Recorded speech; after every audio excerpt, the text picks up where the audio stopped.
Hey guys, tonight we're heading back in time to a place that history books often paint with broad, glorious strokes. The medieval battlefield. Forget the Hollywood glamour, the perfectly choreographed duels, and the crisp, clean uniforms. Instead, let's step into a world of mud, sweat, and very, very bad hygiene. You're standing on a slightly sloping field. It's early morning.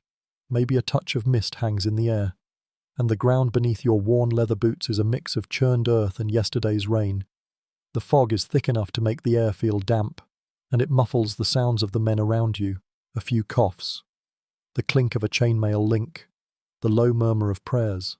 This isn't a scene of heroic grandeur. It's a cold, damp reality check. You can feel the weight of a shield on your arm, the rough wool of your tunic against your skin, and the dull thud of your own heart. You probably won't survive this, but we're going to see what it's like anyway. So, before you get comfortable, take a moment to like the video and subscribe, but only if you genuinely enjoy what I do here. I always appreciate you guys checking in. Why not post your location and local time down in the comments? It's always a treat to see where everyone is listening from. Now, dim the lights, maybe turn on a fan for that soft background hum, and let's ease into tonight's journey together as you stand here, surrounded by 1,000 of your closest new friends. The first thing you notice is the smell. It's a complex bouquet of unwashed bodies, wet leather, stale smoke from last night's fires, and the nervous tang of human fear. Forget the romantic notion of shining nights. The man next to you probably hasn't had a proper bath in months, and the one behind you is still grumbling about the lack of decent food.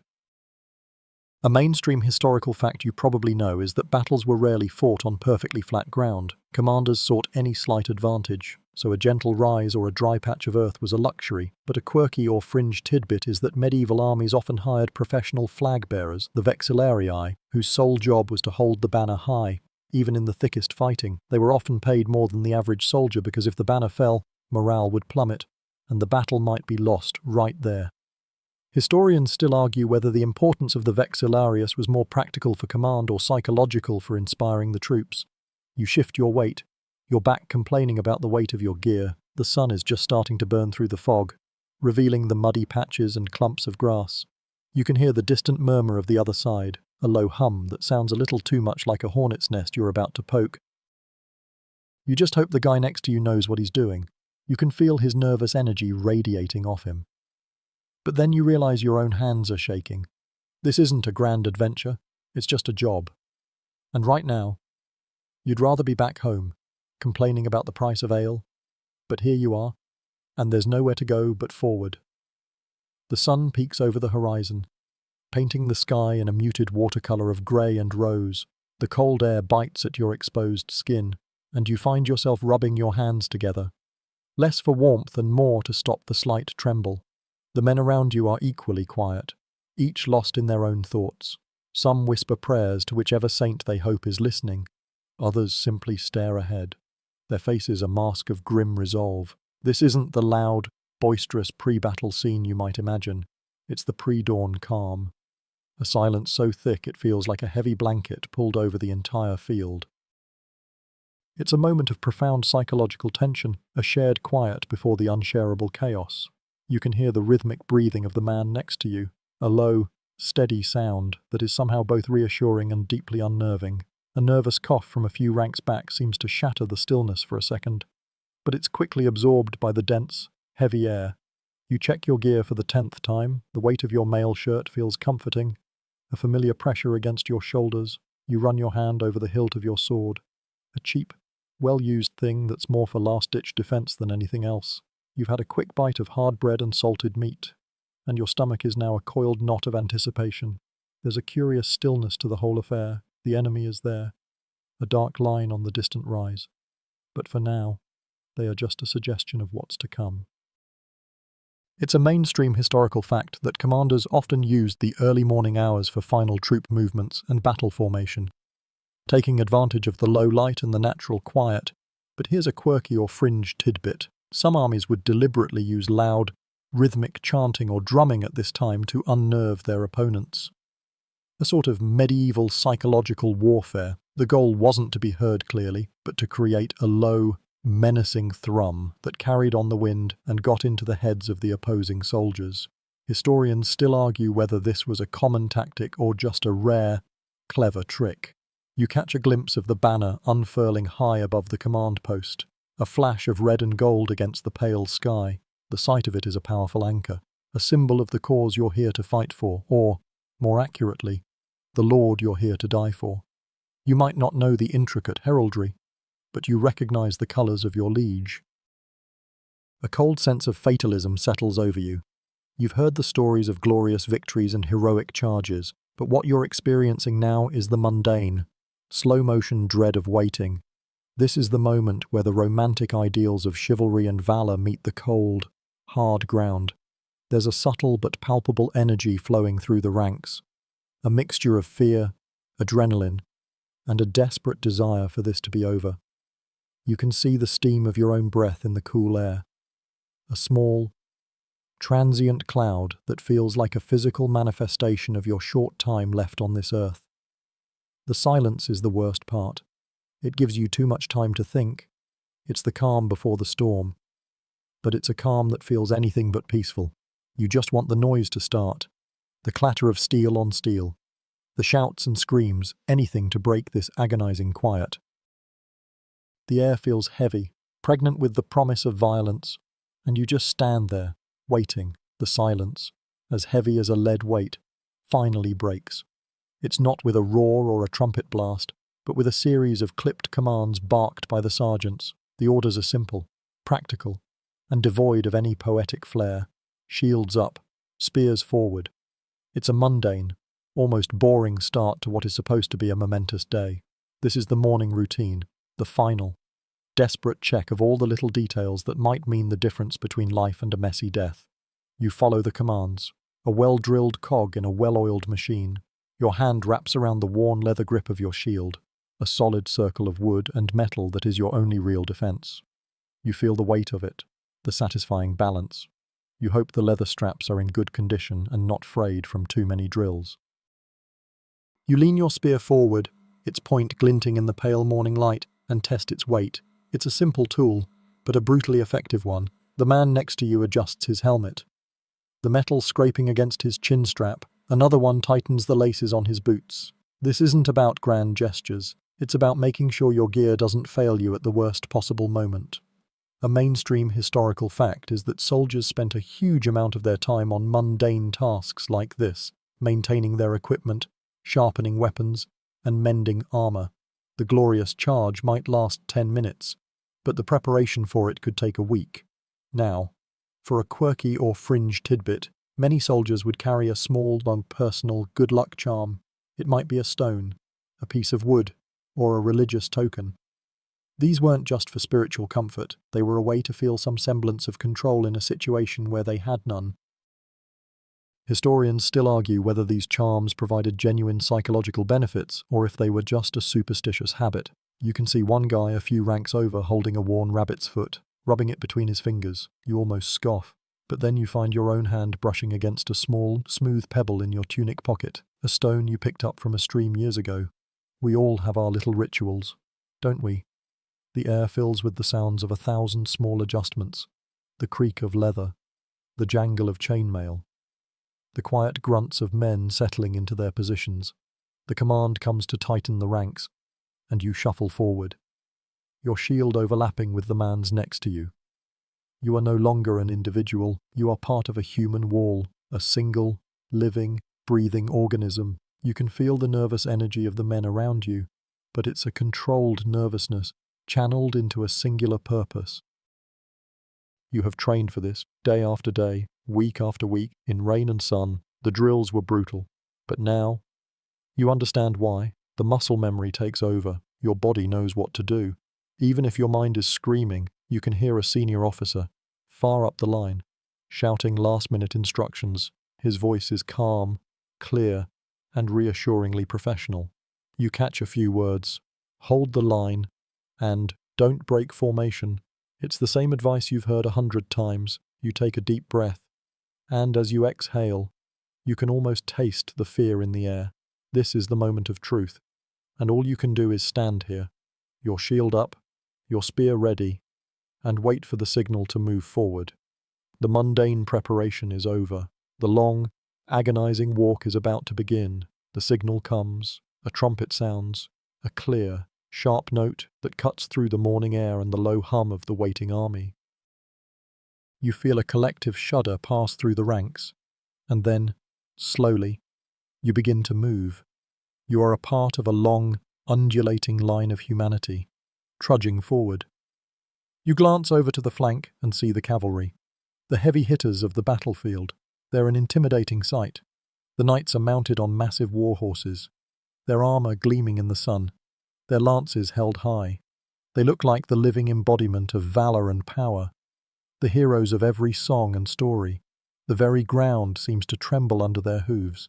But here's the thing you don't realize from the stories. Heavy cavalry wasn't a silver bullet. A mainstream historical fact is that a well-executed cavalry charge was devastating. But it wasn't the end-all be-all. They were surprisingly vulnerable on uneven or soft ground. A small dip in the terrain, a patch of boggy earth, or a simple ditch could throw a charge into chaos, breaking up the tight formation and making the riders easy targets for foot soldiers. A quirky or fringe tidbit you wouldn't expect is that knights sometimes trained their horses to kick and bite on command, turning the animal itself into a weapon. This was a messy, dangerous tactic, but it added to the confusion and terror of a charge.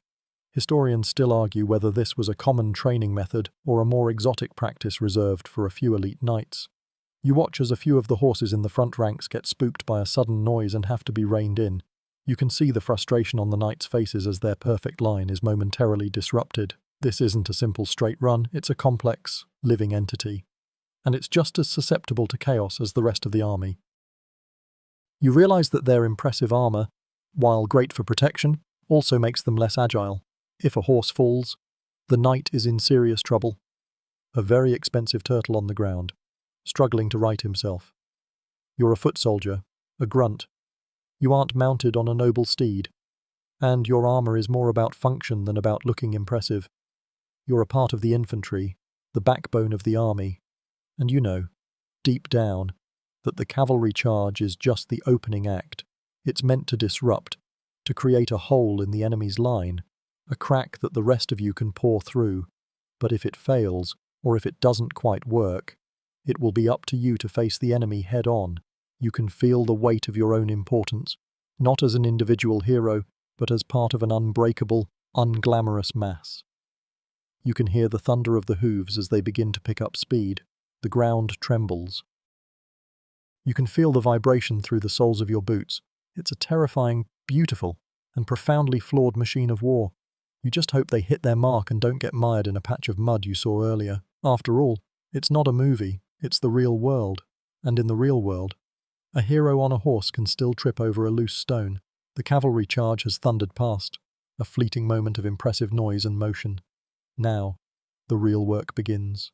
You and the men around you are the infantry, the unglamorous, brutal core of this army. You are the wall of flesh and steel that will ultimately win or lose the day. Your line is now a slow, patient, and terrifying advance. It feels less like a charge and more like a grim, relentless march. You're not sprinting toward glory, you're trudging toward a meat grinder. A mainstream historical fact is that infantry squares and shield walls were incredibly effective at holding ground and repelling cavalry. These formations were the backbone of medieval armies, a disciplined, brutal block of men. Your strength isn't in your individual prowess, but in your ability to hold your ground with the men on either side of you. You can hear the enemy's own foot soldiers shuffling forward to meet you. A sound of heavy boots and muttered curses that's both a mirror of your own and a portent of things to come. You can't see their faces, just a wall of shields and glinting spear tips.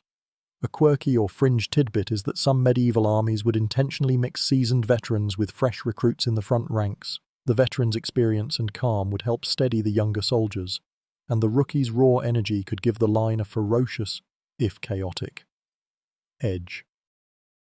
Historians still argue whether this was a standard practice or a risky gamble that could just as easily lead to a panicked rout. You find yourself hoping you're standing next to a veteran, but you also realize that everyone probably thinks the same thing. You check your grip on your spear one last time, your knuckles white against the wood. The space between your two armies is shrinking with agonizing slowness. You can now make out individual details on the enemy's side, the worn paint on a shield, a tear in a tunic, the grim determination on a face staring back at you. This isn't a fight for a king or a cause, it's a fight against the men in front of you. You are both equally terrified, equally tired, and equally here because you have no other choice. This is the truth of the infantryman's life. The glamour belongs to the knights on horseback. The glory belongs to the commanders who will write the history. Your role is simply to hold the line, to push forward, and to try to survive. The air crackles with a tension so thick you could almost grab it. The distance between the two walls of men is now just a few dozen paces, and 1,000 tiny moments of 1,000 lives are about to collide in a single, brutal instant. You take a deep breath, steeling yourself for the inevitable. The sound of metal on metal is coming, and it's coming fast. The gap between the two forces has all but disappeared. The air is no longer just tense, it's a living, humming wall of anticipation. You can hear the individual sounds now, a grunt of effort, the rasp of a breath, the clink of metal on metal as men jostle for position. You are armed with a spear, a simple, unadorned length of wood with a steel point. You might have dreamed of wielding a finely crafted sword, but a mainstream historical fact is that the humble spear was the weapon of choice for the vast majority of foot soldiers. They were cheap to produce, easy to use with minimal training, and devastatingly effective in a tight formation. The long reach of the spear allowed you to strike at an enemy without getting too close, keeping them at bay and protecting your front line. It's the ultimate tool for a mass of men fighting as one. The sword, that symbol of knightly valor, was actually a secondary weapon for most soldiers, a last resort if their spear was broken or lost. A quirky or fringe tidbit is that medieval chroniclers often wrote about legendary swords, giving them names and a sense of personality, but they rarely, if ever, bothered to mention the spear. For them, a sword was a noble instrument of heroism, while a spear was just a tool for the common grunt. Historians still argue whether this romanticization of the sword skewed the historical record, making us underestimate the true importance of the simpler, more effective weapons. You realize, gripping the wood of your spear, that this is the truth of it. This isn't a story of brave knights and shining blades, it's a story of 1,000 men with spears, facing 1,000 other men with spears. The first impact is not a grand clash but a series of brutal, jarring collisions. The two walls of shields slam into each other with a sickening thud. The world shrinks to a small, chaotic bubble of struggling bodies. You push with your shield, leaning into the man next to you for support, and brace yourself for the counter-push. You can feel the combined weight of the enemy line pressing against yours. You thrust your spear forward, not aiming for a specific person, but just into the mass of bodies in front of you. You hear a grunt, a scream, and then you're pulling it back. The wood slick in your hand. This is not the clean, elegant fighting you read about. It's a messy, brutal, and horrifying scrum. The sounds are a cacophony of shouts, grunts, the scrape of steel on leather, and the horrifying, wet sound of a spear finding its mark. You're just one small part of this giant, violent push and pull. Your job is to keep pushing, to keep your spear forward, and to keep the man next to you from falling. The battle is just beginning, and already the ground is becoming slick. The front lines of the infantry are locked in a slow, agonizing grind, pushing, pulling, grunting. The sounds are a symphony of misery. But then, a new sound begins to cut through the din. A terrifying, rhythmic thrum from the flanks. It's the sound of a volley of arrows, a sound like 1,000 angry wasps. You see them arching through the air, a dark cloud against the sky. Before they descend upon the enemy's formation, you hear a collective scream of pain and surprise from the other side, and a brief, but crucial, ripple of disarray runs through their ranks. This is the power of the longbow, and you're grateful it's on your side. A mainstream historical fact is that the English longbow was a game-changer in medieval warfare, a weapon of such power and range that it could rain down death on enemy formations from a safe distance. It wasn't just a handful of arrows, a skilled archer could loose up to a dozen shots a minute. This was a terrifying deluge of projectiles, and it could break a charge or soften an infantry line before the two forces even met. A quirky or fringe tidbit is that the sheer physical strength required to pull a longbow was immense. The draw weight was often over 100 pounds, so archers developed a distinctive skeletal deformity. The bones of their arms and shoulders would actually grow larger and denser from the constant strain. It was a sign of their trade, a physical mark of their unique skill set. Historians still argue whether this deformity was a badge of honor or a debilitating condition that led to chronic pain later in life. You can just imagine the hand cramps alone. You push forward, your spear aimed at a gap in the enemy's shield wall. And another volley of arrows flies overhead. This time, you can feel the wind of them passing. The sound is different when you're on the receiving end. It's a high-pitched whistle of death. You hear a cry from the man to your left. He's hit. The enemy line, however, is starting to falter. The arrows are doing their job, creating chaos and forcing their formation to lose its cohesion. You see a man drop his shield to pull an arrow out of his thigh, and another, and then another. The sight is an encouragement to you. The longbowmen, unseen and 100 yards away, are your silent partners in this brutal dance. They don't face the enemy hand to hand, but their effect on the morale and discipline of the other side is devastating. You push harder now. Seeing a chance, the tide is turning, not because of a heroic charge or a glorious duel, but because of a quiet, unseen rain of deadly wood and steel. The longbow isn't glamorous, but it is brutally effective, and right now, you couldn't be more thankful for it. The grinding push forward becomes a little easier as the enemy's line wavers. The longbowmen are still doing their terrifying work, their volleys like a metronome of death in the background, but as you continue to push forward, you catch sight of the enemy's own ranged weapon contingent. They're not using longbows, they're using crossbows. These weapons look clunkier and slower, but no less deadly. A mainstream historical fact is that the crossbow was, in many ways, the technological rival of the longbow. While it lacked the rapid-fire capability, it compensated with raw power. A crossbow bolt could punch through chainmail or even plate armor at close range, something a longbow arrow struggled to do. A recruit with minimal training could operate a crossbow, whereas a longbowman was a highly specialized, years-in-the-making professional. It was the difference between a high-tech laser cannon and a machine gun. One was powerful and precise, the other was a rain of destruction. A quirky or fringe tidbit is that the crossbow was considered so deadly and unchivalrous that the Second Lateran Council in 1139 banned its use against other Christians. Of course, this didn't stop anyone from using them, and the ban was widely ignored, proving once again that a good idea with a high body count is often hard to stop. Historians still argue whether this ban was a genuine moral objection to the weapon's power or a clever political move by the noble class to protect itself from being easily killed by peasant soldiers. You push on, watching a crossbowman on the enemy's side reload his weapon. The process is slow and laborious. He has to use a crank or a lever to pull the incredibly strong string back into place. You see him aim carefully, taking a long moment to pick his target. You hear the sharp thwack as he releases the bolt, and a man to your right goes down with a shriek. The longbow is a force of chaos. The crossbow is a sniper's tool. You're now close enough to the enemy line to see the chaos the arrows have wrought. There are gaps in their formation, men pulling out shafts, and a general air of confusion. This is the moment your commander has been waiting for. A sergeant next to you bellows, "Push now," and you find a reserve of strength you didn't know you had. Your shield wall surges forward, and you press into the wavering enemy line with renewed vigor. The crossbowmen are now too close to be effective, and they're scrambling to get out of the way. The archers, for all their speed, are still too far back to do much good in this close-quarters scrum. You realize that no single weapon wins a battle. It's the combination of them, used at the right time, that brings victory. This thought provides a fleeting moment of clarity in the midst of the chaos. A brief glimpse of the strategic chessboard beneath the blood and mud. The fighting intensifies, and you forget about the archers and the crossbowmen.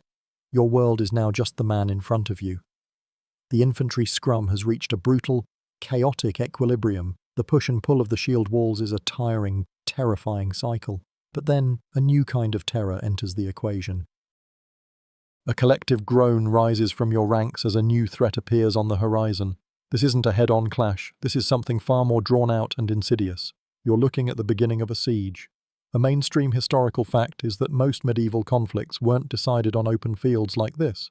They were long, Protracted sieges of castles and walled cities, a grueling game of patience, starvation, and overwhelming force. Forget the glamour of a knight charging the gates. This is a game of logistics and psychological warfare. You are now a part of the siege force. You're not fighting an army in the field, but a wall. The enemy is behind those towering stone ramparts. Seemingly untouchable, your job is to make them touchable. A quirky or fringe tidbit is that siege warfare was so common that armies often had dedicated sappers, specialists who dug tunnels under the castle walls to weaken their foundations. This was a terrifying job, as the tunnels could collapse at any moment, but a successful sapping could bring down an entire section of the wall, creating a breach for the troops to pour through. Historians still argue whether the danger of sapping was more a physical risk from collapse or a psychological one from being trapped underground with the enemy possibly digging to meet you. You can see the defenders on the walls, tiny figures taunting you from a safe distance. They're firing down arrows, but most fall harmlessly short. You, in turn, can only stare at the stone walls, an unyielding barrier that feels almost alive. The real work of a siege isn't in a single, glorious assault, but in the mundane, day-to-day grind. It's the building of siege towers, the constructing of earthworks, and the setting up of trebuchets. This is a slow-motion battle, a war of attrition. You are here for the long haul. The days will blur together, filled with the back-breaking work of digging trenches, chopping wood, and trying to stay warm and dry. The enemy's occasional sorties from the gates are the only breaks in the monotony. Brief, brutal clashes that feel like a release of built-up tension. This is a different kind of horror. Not the sharp shock of battle, but the dull, grinding weight of waiting for months on end. You're not fighting an army, you're fighting a fortress. And the biggest weapon in its arsenal is time. You just hope your commander has enough food to outlast theirs, and that you don't all get sick from the contaminated water. The siege grinds on, day after day. You are a witness to the slow, methodical horror of attrition. But as you stare up at the castle walls, you start to see them not as just a giant stone barrier, but as a complex machine of control.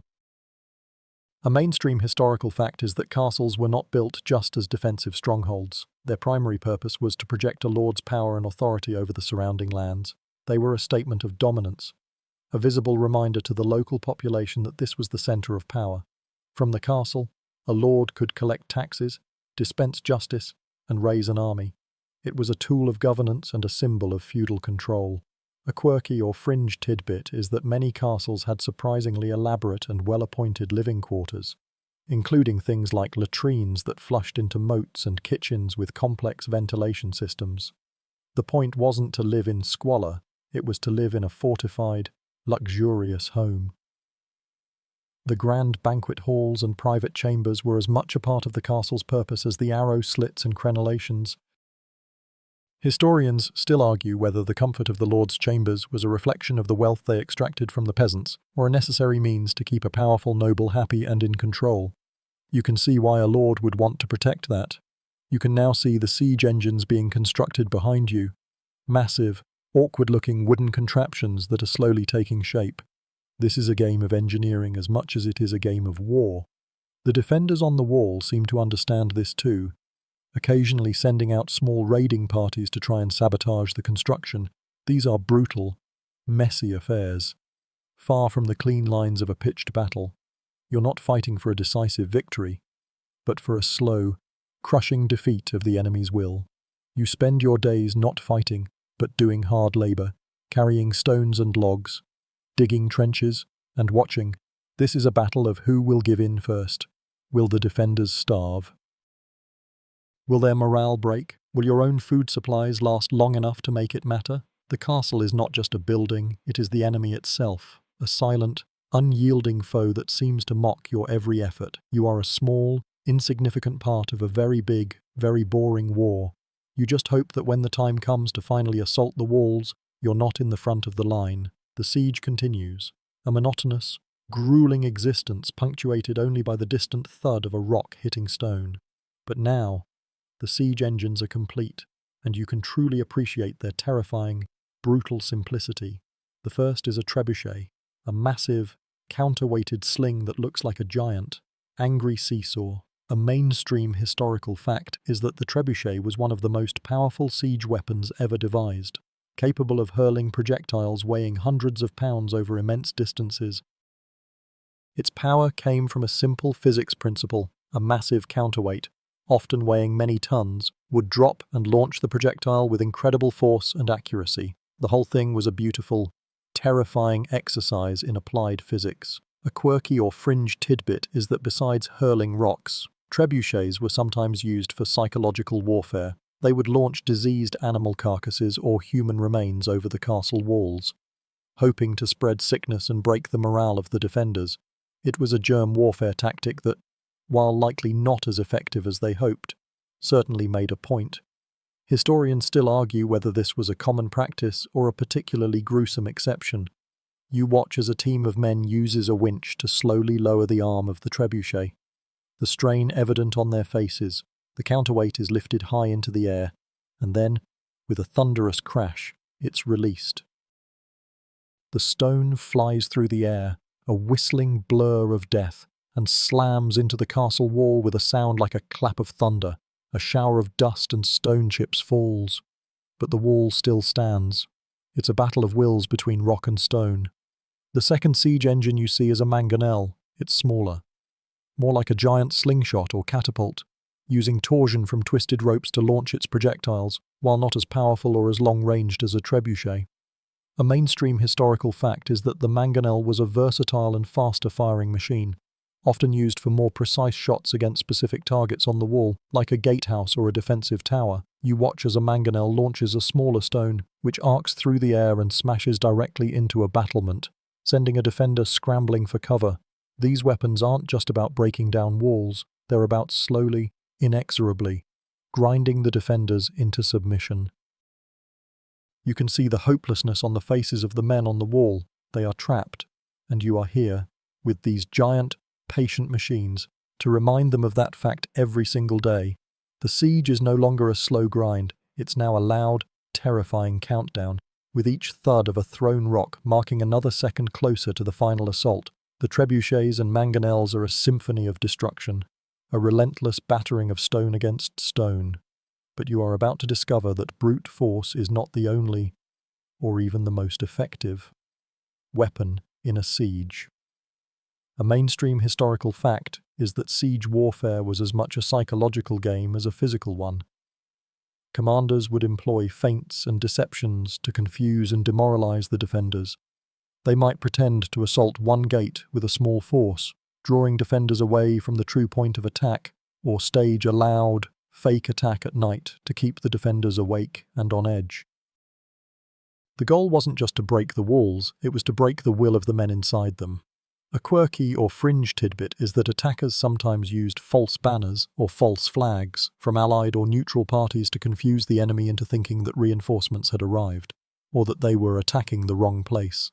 This was a clever bit of deception, and while it rarely won the day on its own, it could sow enough confusion to give the attackers a crucial edge. Historians still argue whether this was considered an honourable tactic in a time of war or a clever ruse. You see a small group of your comrades running towards the main gate with scaling ladders, yelling and waving their swords. You know they don't have enough men to actually take the gate, but the defenders on the wall seem to fall for it, rushing to the gate to prepare for the assault. This momentary distraction gives the sappers, the men digging under the wall, a few more precious, undisturbed minutes. The air is filled with the constant thud of rocks and the occasional crash of a piece of masonry falling from the wall. You look up at the defenders, and you can see their faces now, a mixture of fatigue and fear. They've been under siege for weeks, maybe months. Their food is dwindling. They're running on fumes and hope. And you are a part of a patient, terrifying machine designed to extinguish both. This isn't a brave battle. It's a slow, methodical torment. The fear isn't of a spear thrust in the face, but of the slow, creeping dread of starvation and exhaustion. The taunts from the wall have become less frequent and less spirited. They know they're doomed, and you know it too. The final assault is inevitable, but before it comes, your commander is using every psychological trick in the book to weaken them. This is the unglamorous side of war, a waiting game where the real battle is not with swords, but with minds. You stand there, a small part of a much bigger drama, and you can almost feel the walls of their resolve starting to crack. The siege has a rhythm now, a slow, brutal beat of hunger and boredom.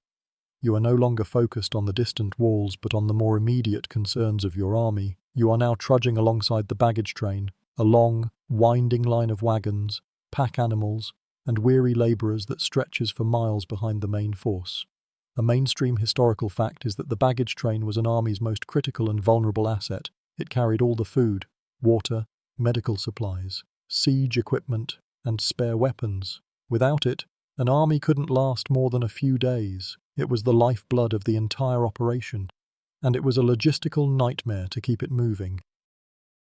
You see the sheer scale of it now, wagons piled high with barrels of salted meat, sacks of grain, and casks of ale. A quirky or fringe tidbit is that the baggage train was also where you'd find a surprising number of non-combatants, from prostitutes and merchants to cooks and blacksmiths. These camp followers were an essential, if chaotic, part of the army, providing services that the soldiers themselves couldn't. Historians still argue whether the chaos of the baggage train was a necessary evil for a long campaign or a constant source of indiscipline and distraction for the fighting men. You can hear the groans of the wagon wheels, the curses of the drivers, and the lowing of the oxen. This is the unromantic underbelly of warfare. This is what makes the whole thing possible. You're a part of the rear guard, a small force tasked with protecting this slow-moving line from enemy raids. It's a tedious, nerve-wracking job. The boredom is broken by the constant fear of a sudden attack from a small, fast-moving force of enemy horsemen. You see a few knights riding back and forth, patrolling the flanks, their shiny armor a stark contrast to the muddy, unglamorous work of the baggage handlers. You realize that a battle isn't just a clash of two armies on a field. It's a complex, multi-layered operation, and the victory or defeat is often decided by the small things, like whether your food wagons arrive on time. You look at a barrel of ale being rolled off a wagon and remember how dry and thirsty you've been lately. It's a brief, mundane thought, but in this moment, it feels more important than any question of honor or glory. Your life, and the life of everyone in this army, depends on this long, messy line of wagons. You just hope no one has any bright ideas about setting a few of them on fire. The baggage train is a distant, mundane worry. Now, you're back on the battlefield, and your attention is drawn to the gleaming spectacle of the knights. They are the rock stars of this era, the focal point of every charge and every tale. Their armor, a shimmering, complex puzzle of steel plates, looks impenetrable. A mainstream historical fact is that a full suit of plate armor from the later Middle Ages, while heavy, was surprisingly flexible. It was designed to distribute weight evenly across the body, and the plates were jointed to allow for a full range of motion. A knight in plate armor could run, jump, and even get back up from a fall. The average weight of a full suit of plate armor was around 45 to 55 pounds, much less than the hundreds of pounds you might have heard about in movies. It was heavy. Yes, but it wasn't a prison. A quirky or fringe tidbit is that knights would often wear elaborate and colourful surcoats over their armour, not just for identification, but also to help with heat. The white or light-coloured cloth would reflect the sun, helping to prevent the knight from overheating inside his steel shell. Without it, you'd be a roasted chicken in a can. Historians still argue whether this was a primary function of the surcoat or just a happy side effect. You watch a knight dismount from his horse to check his girth strap, and he moves with a surprisingly fluid grace. He isn't a lumbering automaton, he's a highly trained athlete in a mobile, personal fortress. The armor is a testament to the high cost of war and the value of the man wearing it. A single suit could cost as much as a small farm, but for all its protection and flexibility, plate armor was not perfect. It still had weak points, the joints, the visor, the gaps where plates met. You realize that a battle isn't about one man being invincible, it's about finding those tiny, fatal chinks in the armor. You watch as a few of your fellow foot soldiers are tasked with holding the flanks of the knightly charge. They're not there to fight the knights directly, they're there to deal with any cavalry that gets dismounted or horses that get spooked. You realize that for all their glory, the knights are just another part of the machine, a very expensive, very shiny part, but a part nonetheless. You, the foot soldier, are the one who has to get your hands dirty, to get into the brutal, chaotic, and decidedly unglamorous part of the battle. You feel a pang of resentment, but also a sense of grim satisfaction. You might not have the fancy armor, but you have the numbers, and in this brutal world, that's often what matters most. The knights on their magnificent steeds are still a formidable sight, but you are now starting to understand the complex support system that allows them to do what they do. You see a younger man, not much more than a boy, running alongside a knight, holding his spare lance and shield. This is the squire. A mainstream historical fact is that squires were not just personal servants, they were apprentices in the brutal art of knighthood. They were often noble-born themselves, learning the ropes of warfare, chivalry, and command by shadowing a more experienced knight. Their duties ranged from polishing armor and tending to the horses to, in the heat of battle, bringing a fresh weapon or helping their master remount his horse. They were the crucial support staff. The roadies for the rock stars of the battlefield. A quirky or fringe tidbit is that squires were often expected to carry their master's shield. This wasn't just to lighten the load, it was a way for the squire to show off his master's heraldry, his coat of arms, to the entire army, a kind of walking, personalized billboard. This also meant that if a knight's shield was damaged, his squire was ready with a fresh one. Historians still argue whether the squire's role was a purely practical necessity or a deeply ingrained part of the knightly culture and its emphasis on honor and display. You watch as a squire sprints back to his master with a new lance, a look of fierce determination on his face. This isn't a servant's work, it's a vital, high-stakes job. The boy is just as much in danger as the knight, but his death would not merit a song or a story. You, a common foot soldier, look at the squire and feel a flicker of kinship. You're both here to do a job, a hard, thankless one. You are both just cogs in the war machine, but you also realize the vast social chasm between you. The squire is on a path to power and status. He will one day be a knight, a man who commands and owns land. You will probably go home to your farm, if you go home at all, and be thankful you survived. The knights and their squires are living in a different world from you, a world of honor, glory, and noble causes. Your world is one of mud, blood, and the simple desire to make it through another day. The boy catches your eye for a moment as he runs past, and you see the nervous energy and the fierce ambition in his eyes. He is a boy on the cusp of manhood, and you're just a man hoping to live to be an old man. You hope he makes it. You're back on the open field now. The siege, a distant, grinding memory. The air is tense with a new kind of waiting, a lull before another skirmish. Your mind wanders back to the archers. They are the silent, deadly part of the army, a kind of dark art you only get to witness from a distance. The longbowman, that quiet professional, is a living, breathing testament to the immense physical toll of his trade. A mainstream historical fact is that English longbowmen began their training in childhood, spending years, even decades, building the specific muscle groups needed to draw and loose their powerful bows. The average draw weight was so great that it was often compared to lifting a sack of flour with a single finger. The strength required was immense, and it was a skill that took a lifetime to perfect. A quirky or fringe tidbit is that longbowmen would often grow a large callus on their thumb, index, and middle fingers of their drawing hand. This callus, known as a bowman's callus, was a visible mark of their profession and their incredible strength. It was a badge of honor and a sign of their dedication. You're rubbing your own fingers together and can't imagine the pain it would take to build up such a thing. Historians still argue whether the physical strain of being a longbowman led to a high rate of retirement, or if the men were so well fed and taken care of by their lords that they could endure it. You look at a man in the archer's ranks, his bow unstrung and slung over his shoulder, and you can see the muscular bulk of his arms and shoulders, a testament to a lifetime of brutal, repetitive motion. The archers aren't just a force multiplier, they are a psychological weapon. They can stand a few hundred yards away and rain down death, without ever having to get their hands dirty in the melee. This is a very different kind of bravery. Not the wild, adrenaline-fueled charge, but a calm, methodical, and deadly efficiency.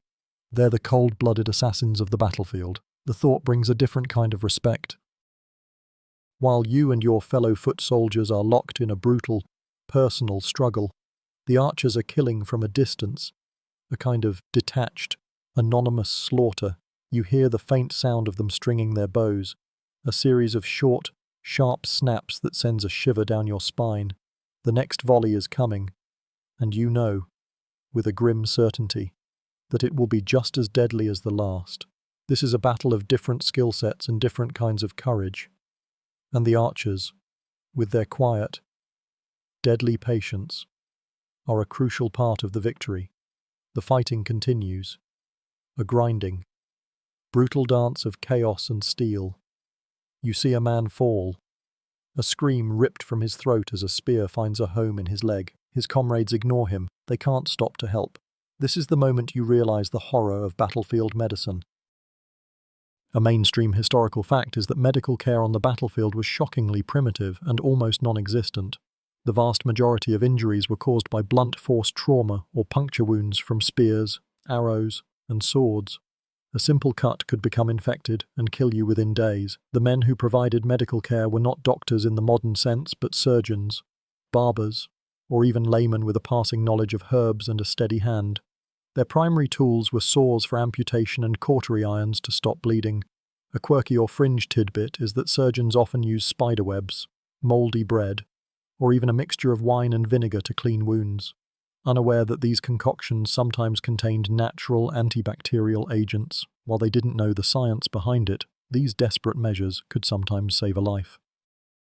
Historians still argue whether the effectiveness of these folk remedies was due to genuine medicinal properties or just sheer luck. You watch as a man, his arm clearly broken, is dragged to the rear. There's no ambulance, no aid station. He'll be lucky if a barber surgeon is nearby and has a clean saw. More likely, he'll be left to the mercies of his comrades, who will do what they can, which is probably nothing. The air is thick with the groans of the wounded, a background noise that you try to block out. You know that if you fall, your fate is sealed. A quick death is a blessing. A slow one, bleeding out on the cold ground, is a curse. There is no one to carry you off, no one to give you a painkiller. You just have to endure until your body gives out. The medical reality of the battlefield is far more terrifying than the physical combat. The thought of a long, painful death from a relatively minor wound is a fear that gnaws at you more than the fear of a quick, clean kill. You push that thought out of your head and focus on the fight. You can't afford to be distracted. A spear thrust from the side and a minor injury could be the end of you, not from the point itself, but from what comes after. You press on, hoping that any injury you sustain is fatal and swift. The fighting grinds on, a brutal, chaotic mass of pushing, thrusting, and grunting. In the middle of all this confusion, you suddenly see a small bit of order, high above the chaos. A banner, a piece of cloth with an ornate symbol, is held aloft by a man on a horse. A mainstream historical fact is that banners and flags were absolutely vital on the medieval battlefield. They were a visual command and control system in an age before radios and walkie-talkies. The banner served as a rallying point, a marker for the soldiers to know where their commander was and what direction their unit was moving. If a banner fell, it was a signal that the commander was either dead or in retreat, and it could cause a chain reaction of panic and desertion. You, the foot soldier, might not know your commander by sight, but you know his banner. A quirky or fringe tidbit is that some banners were so important that they were given names, and their bearers were highly paid professionals, even revered, the most famous banners in history, like the Oriflamme of France or the Raven Banner of the Vikings, were not just symbols, they were living, breathing objects of inspiration and fear. They were often believed to have a special, almost magical power. Historians still argue whether the importance of the banner was more a practical necessity for battlefield communication or a powerful psychological symbol that inspired men to fight beyond their limits. You look at your own unit's flag, a small, worn piece of cloth on a pole. It's not as grand as the commander's banner, but it's yours. It's a point of reference, a small, familiar anchor in a world that is becoming more and more disorienting. You push forward, your eyes darting from the enemy in front of you to the small banner above you. It's still there, still held high. You can hear a cheer from a few ranks back. Their banner is still up. You find a new surge of strength. You realize that your small, personal fight is part of a much bigger effort, all coordinated by the simple act of a flag being held high. It's a testament to the power of symbolism. The enemy's banner, you notice, is starting to lean. A few of their men are wavering, looking for an escape route. The psychological effect of a wavering banner is palpable. It signals weakness. It signals a loss of will. It's not just a battle of steel and muscle. It's a battle of resolve. You push harder now, seeing your chance. All because a piece of cloth is still flying high. The fight is an assault on your senses. The sight of the banner, the glint of steel, the mud and the blood, it's all overwhelming. But what truly defines this moment is the sound. A mainstream historical fact is that the medieval battlefield was an auditory hellscape, a cacophony of disorienting, terrifying noises. There was the constant, low roar of men shouting, the sharp metallic ring of a sword on a helmet, the sickening thud of a weapon finding flesh, the screams of the wounded, and the triumphant bellows of the victors. The sound was not a simple roar, it was a complex, multi-layered noise that could be used for tactical advantage. The psychological effect of the noise was as important as the physical fighting. A quirky or fringe tidbit is that some armies, particularly the Vikings, used special, intimidating musical instruments like war horns or drums to create a terrifying soundscape, hoping to unnerve their opponents before a single blow was struck. This was a form of psychological warfare, a way to make the enemy feel as if they were facing not just men, but monsters. Historians still argue whether the war horns were primarily for signaling or for terrorizing the enemy. You are in the middle of it now. You hear a spear shaft snap somewhere to your right. You hear a man cry out in pain, and another one laugh with a kind of wild, manic glee. The sound is a constant, overwhelming presence, a deafening noise that makes it hard to think, hard to hear your commander, and hard to focus on anything but the immediate threat in front of you. The sound of the battle is also a crucial part of the fight for the men fighting it. It's a way of knowing what's happening without being able to see.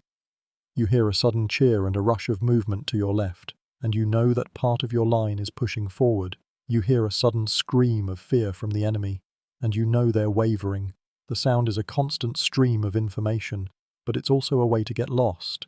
The sheer volume of noise can be disorienting, a constant, ringing presence that makes you feel as if you are fighting in a dream. You push forward, your ears ringing, your own shouts lost in the noise.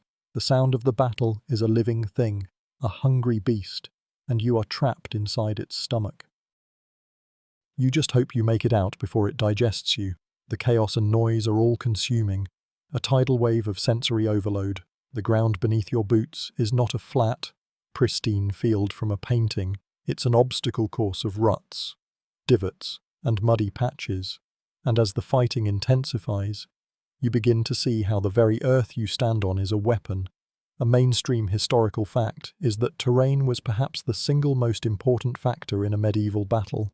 A slight rise, a muddy stream, a clump of trees, or even a hidden ditch could decide the fate of an entire army. A commander who understood the ground could use it to his advantage, forcing the enemy to fight on unfavorable turf. Conversely, a commander who ignored the terrain was a commander who was marching his men to their deaths. A quirky or fringe tidbit is that some clever commanders would deliberately bait their opponents into fighting on soft ground. They might hide a boggy area with a thin layer of sod or set a trap of dug pits to trip up cavalry. These were often called bog fights or pothole battles. They were an unchivalrous but brutally effective way to neutralize the enemy's most powerful assets. Historians still argue whether this was a common tactic in medieval warfare or a rare, particularly clever trick that was only employed by a few cunning generals. You see a few of your fellow soldiers slip in a patch of mud and have to scramble to regain their footing, their armor clanking loudly. This isn't a simple fight, it's a constant battle against the ground itself. You look to your left and see the cavalry, that magnificent, shining force, struggling to maintain a cohesive line as they navigate a slight, almost imperceptible dip in the ground. The terrain is breaking up their formation, making them less effective. The knights are a symbol of power, but the ground is the reality. This isn't a fight of brute strength, it's a fight of logistics and careful positioning. You realize your commander was very smart to position you here, on the higher, drier ground. You have the advantage. The enemy has to fight an uphill battle. This gives you a crucial edge, a slight but important boost in momentum. The sound of the battle is deafening, but you can still hear the frustration in the shouts of the enemy as they struggle with the mud and the uneven ground. The terrain is on your side, and you feel a small, welcome surge of confidence. The ground is your silent ally. and it's doing more damage to the enemy's formation than a dozen men with swords. You push forward, knowing that every step is a step towards victory, all thanks to the humble, unglamorous dirt beneath your feet. The terrain, your silent ally, has done its work. The enemy's formation is a little ragged, a little less disciplined than it was just moments ago. This is the moment for which you've trained. The first contact, a brutal, horrifying collision of two shield walls, is over. Now, it's about the opening moves, the slow, agonizing push that decides the rest of the battle. Your commander's order is simple: advance. A mainstream historical fact is that the opening of a medieval battle was rarely a wild, free-for-all charge. It was a methodical, disciplined advance of infantry, a slow-motion push of human bodies and shields. The goal was to maintain formation, to keep your shield locked with the man next to you, and to avoid any gaps that the enemy could exploit. It was a test of will and stamina. A quirky or fringe tidbit is that some armies would have a designated front ranker who was often a massive, powerful man whose sole job was to absorb the initial impact and keep the line from breaking. He was essentially a human battering ram. These men were often paid a bonus for their horrifying job. Historians still argue whether the front ranker was a crucial part of the infantry formation or just a myth born of the romantic idea of a single, powerful warrior. You look at the man in front of you, a hulking brute with a heavy axe.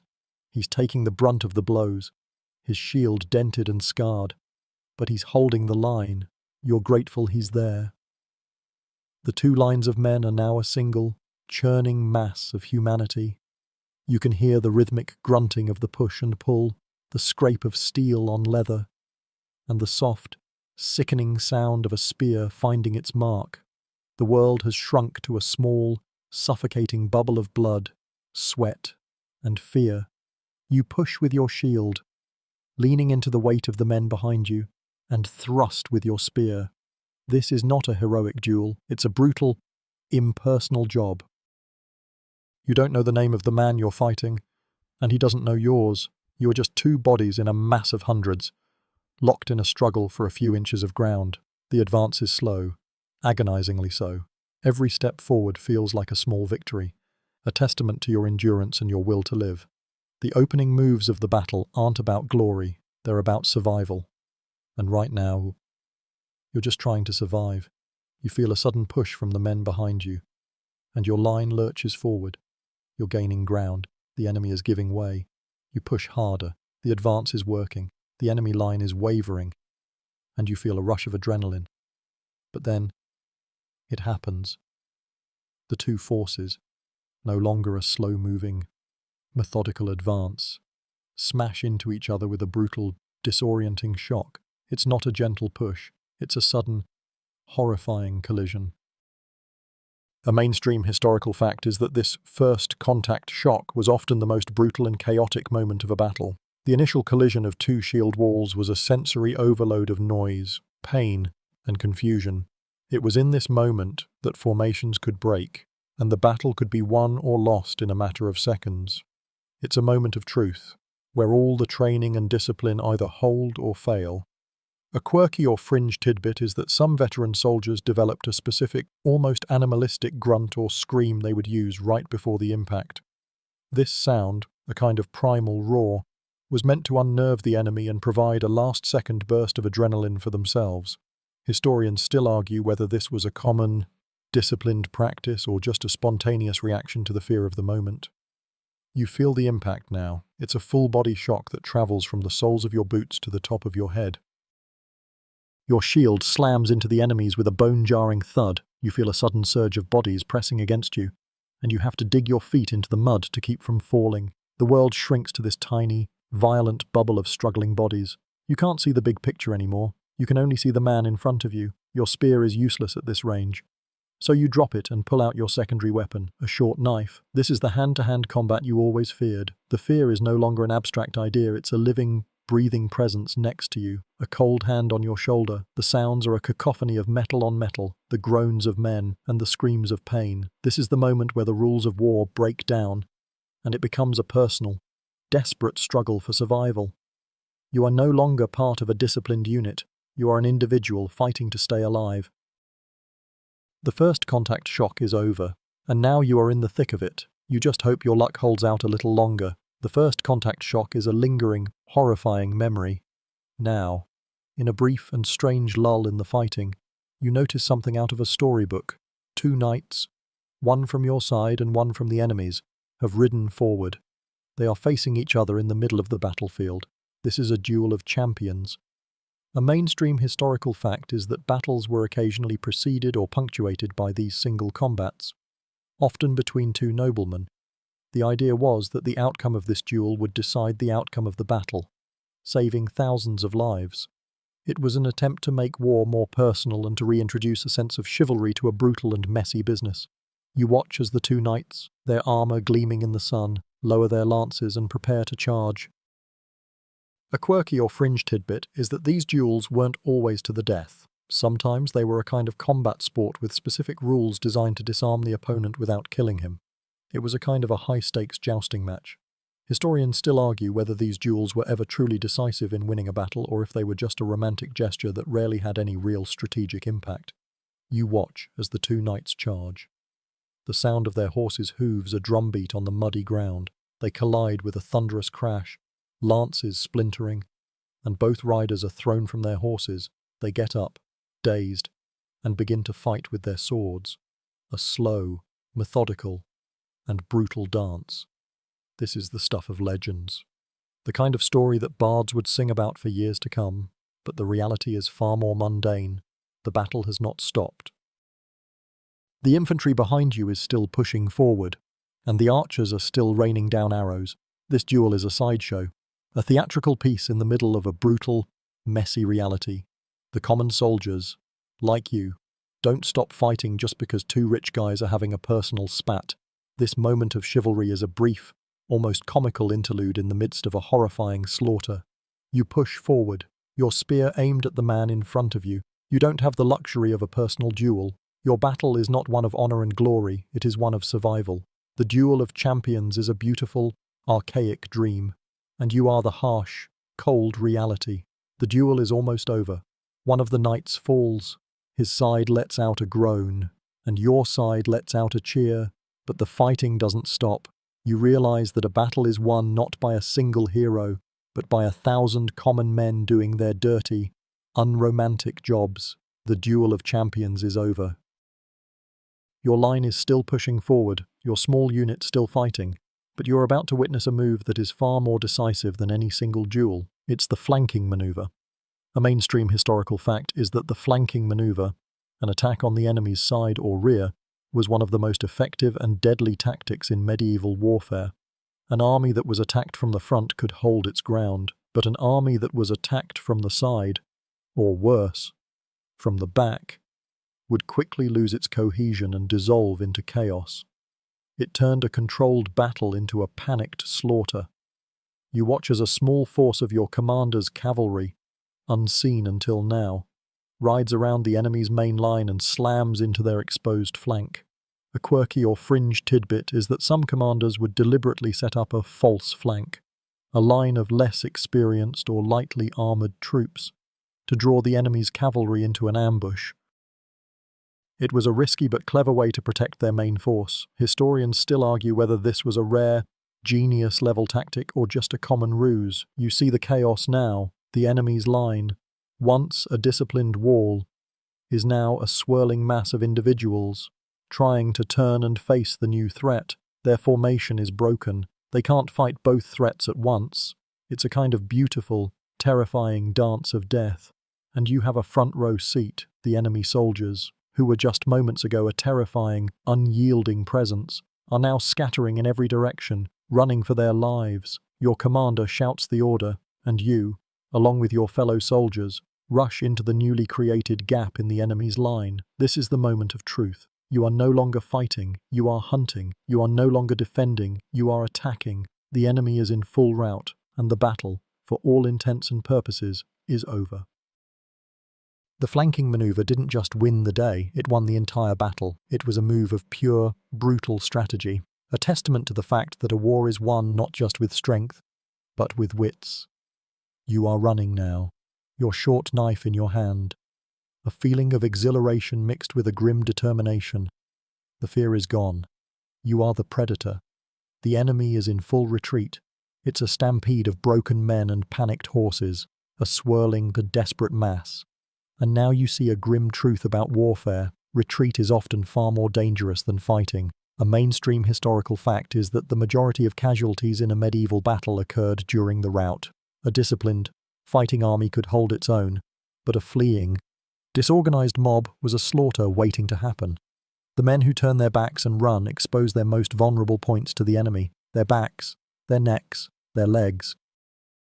They are easy targets, and the pursuers, with their fear replaced by a kind of wild, manic glee, show no mercy. This is the brutal reality of the chase. A quirky or fringe tidbit is that some commanders would train their men to run with their shields, a technique where they would turn their backs to the enemy but hold their shield at an angle to protect their exposed spine. This was a desperate, last-ditch effort at survival, and it rarely worked.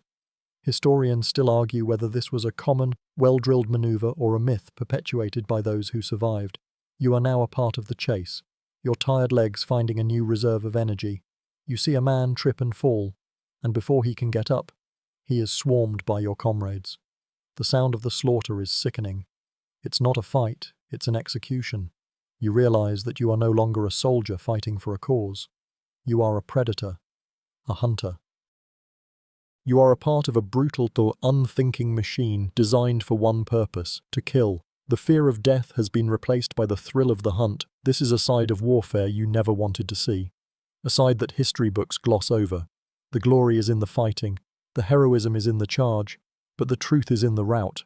You see men throwing off their armor and weapons to run faster, making themselves even more vulnerable. They are abandoning all pretense of being soldiers and are now just men trying to survive. Their lives measured in the few seconds it takes for a pursuing spear to find them. The sight is both terrifying and exhilarating.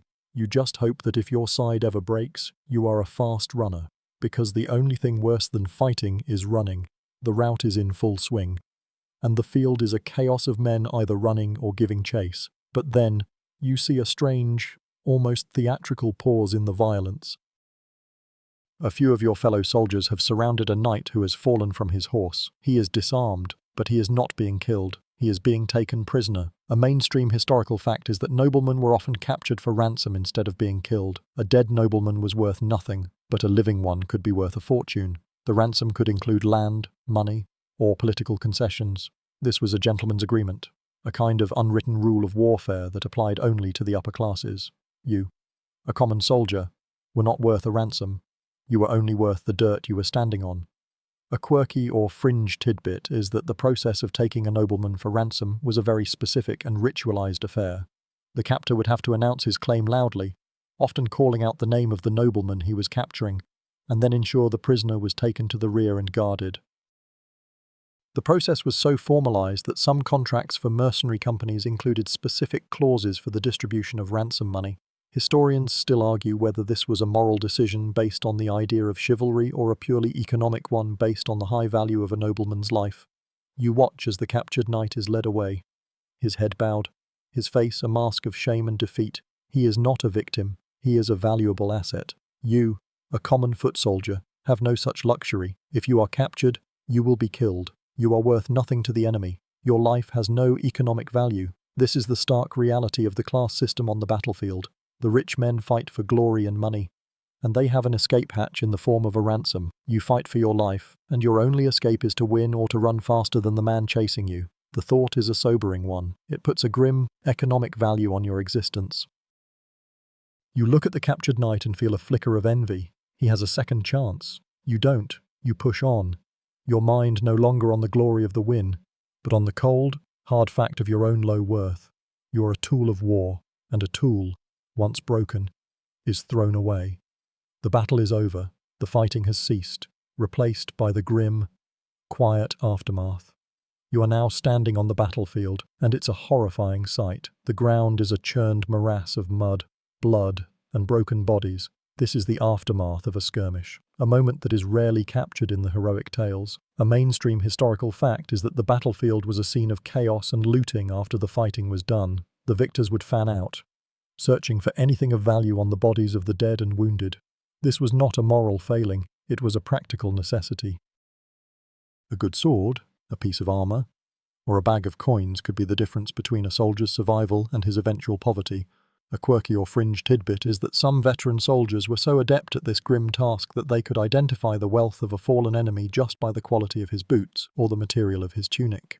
They were essentially battlefield forensic experts. Historians still argue whether this was a form of sanctioned salvage or a brutal, opportunistic free-for-all. You see a comrade bending over a dead enemy, carefully prying off his helmet. Another is cutting the laces of a man's boots to take them. The air is filled with the low hum of voices and the occasional curse as someone finds a wound that is still bleeding. The living and the dead are all a part of this quiet, horrifying dance. You, too, begin to walk the field, your eyes scanning the ground. You are not looking for a moral lesson. You are looking for a sword that's better than yours, a pair of boots that aren't falling apart, or a coin purse that might buy you a hot meal on the way home. This is the unromantic end of the battle. The glory is gone. The adrenaline is fading. All that is left is the grim reality of survival. The groans of the wounded are a constant background noise, a haunting reminder of the cost of this day. You find a discarded helmet and try it on. It's too big. You throw it back down. The ground is littered with the detritus of war, broken shields, bent spears, and torn banners. This is the truth of the battlefield. A truth that is far more haunting and human than any tale of honor or glory. You just hope that one of these bodies doesn't suddenly spring to life. The grim work of the aftermath is a constant reminder of the brutal economics of war. But as you walk among the dead and the dying, you notice a new kind of soldier among your ranks, the mercenaries.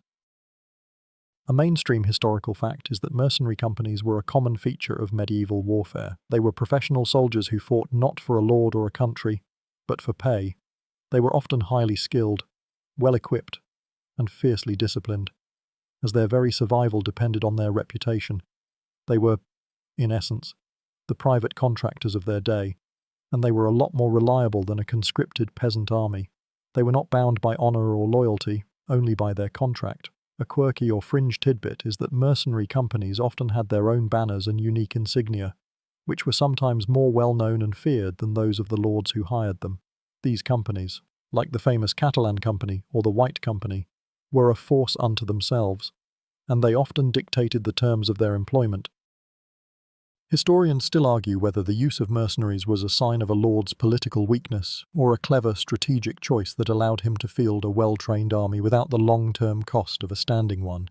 You see a few of them now, their armor a mishmash of different styles and origins, a testament to their long and varied careers.